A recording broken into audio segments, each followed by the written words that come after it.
Welcome to another edition of Whiskey, Games, and Nerd Stuff. Today's whiskey is actually going to be a mezcal. It's Oaxaca Mezcal.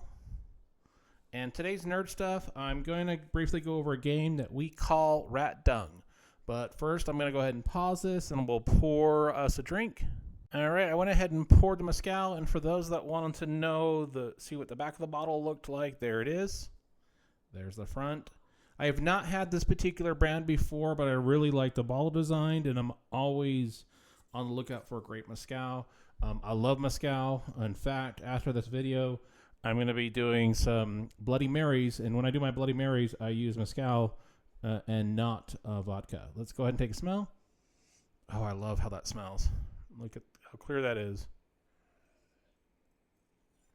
Oh, I love. Yes, I love mezcal. I can go through this whole bottle. All right, so today's game, and I do appreciate everybody who commented or reached out on the last video I did with the golf game. And if you haven't watched that video, go ahead and watch this. This particular video is going to be on a game that we called Rat-Dung, and it is a game that traditionally, for those that like to gamble, you'd play with gambling. You know, where you'd start out with a quarter, $1, whatever your stakes are. So the object of the game is to get the lowest hand you can. The lowest hand is going to be an ace-2-3. Doesn't matter if it's suited or not, but ace-2-3 is the lowest hand you want to get. And so what happens is typically, let's say you start with $1. So you got 3 or 4 players. We'll say you have 3 players just for this sake. Everybody kicks in $1. And what's going to happen is you're going to deal out the hands, and the hands are going to be 3 cards. So everyone's going to have a 3-card hand. So we'll just kind of use this one for us. So right now what's going to happen is, knowing that you want to get the lowest hand possible, aces are still high except for on a ace-2-3. This is not going to be a particular good hand. It's a 9 high. So this would be a hand that I probably wouldn't keep.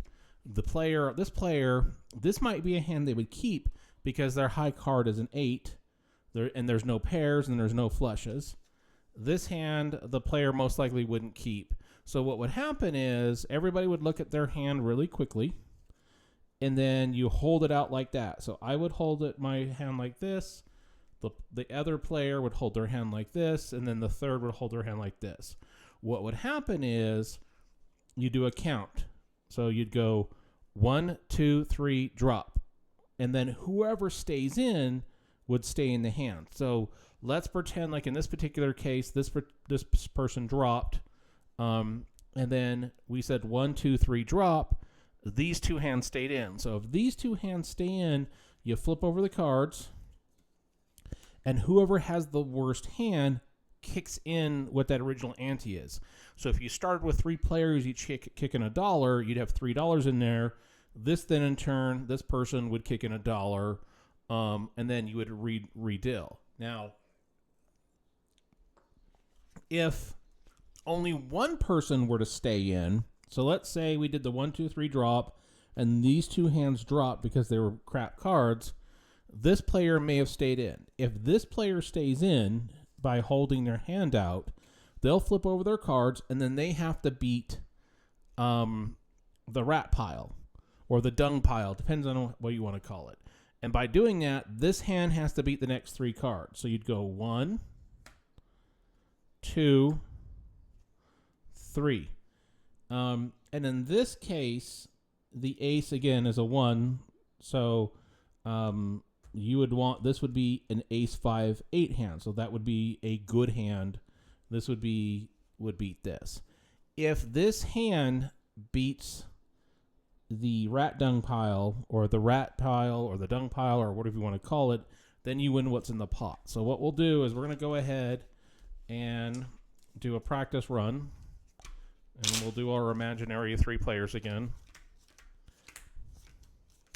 And you can play this with a good number of people. Let's go ahead and take a sip of the mezcal.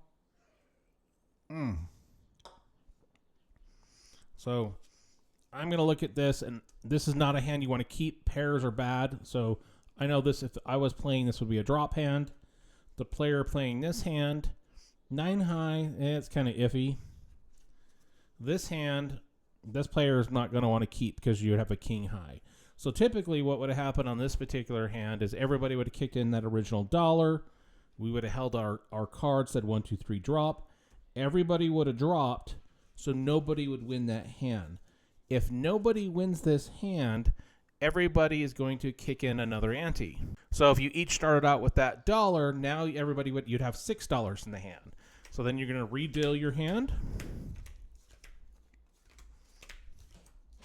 And then you would do another round. So if I'm this player, I'm not keeping this because it's a king high. If I'm this player, I'm not keeping that because that's a queen high. This play, I might keep this hand because it's an 8 high. So what would happen is you're going to do your hands, and you're going to do 1, 2, 3, drop. Most likely, these two players would have dropped. This player picks up, flips over their hand, and they would need to beat the rat-dung pile, or the rat hand, or the dung hand, whatever you want to call it. So you'd go 3 cards. 1, 2, 3.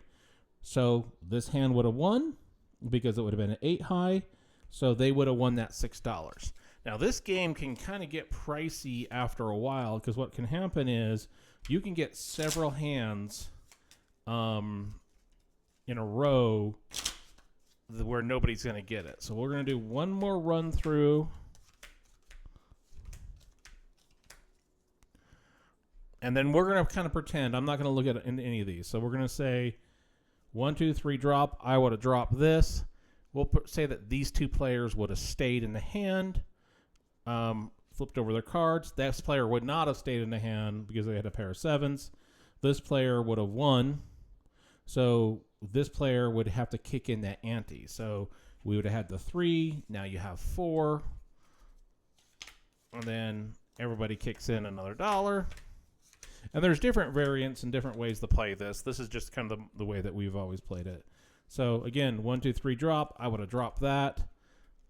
This player would have dropped the 10. This player would have dropped the queen. We each would have kicked in another $1. So now we've got $6 in there.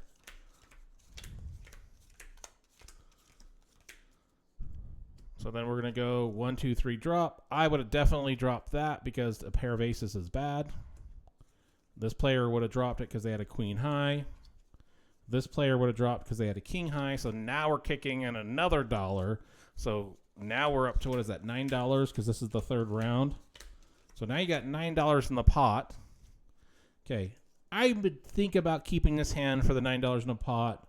I'll debate it. This player would not keep it because of the king.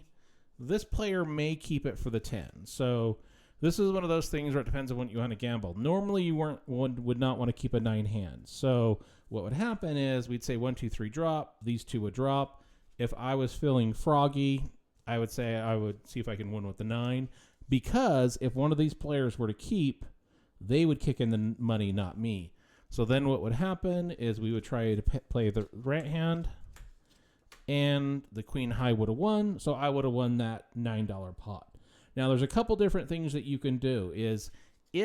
What's going to suck is if the rat-dung hand is an ace 2, 3. So if you're getting, when you're the lone player, if I were to keep this hand and the pot, the 3 cards comes over, the best hand you can get, you have to double what's in the pot.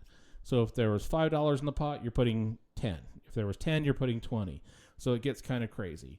If you as a player are dealt ace 2, 3, you win the pot automatically. You just flip it over and say you won. But let's go ahead and take another sip of this. Again, this is called Rat-Dung. And I've heard it called a few different things, but again, this is what we call it. The mezcal is Oaxaca mezcal. Love the bottle. I don't know how good or how well that color's coming through, but this is great. There's the back of it. Do really appreciate everybody taking the time to watch these videos. As I'm filming this one, we're edging towards 9,000 subscribers, so please like, subscribe, all that fun stuff. Do really appreciate it. If you would love to see more of these particular videos about different card games out there, please feel free to reach out to me. And until next time, everybody, cheers.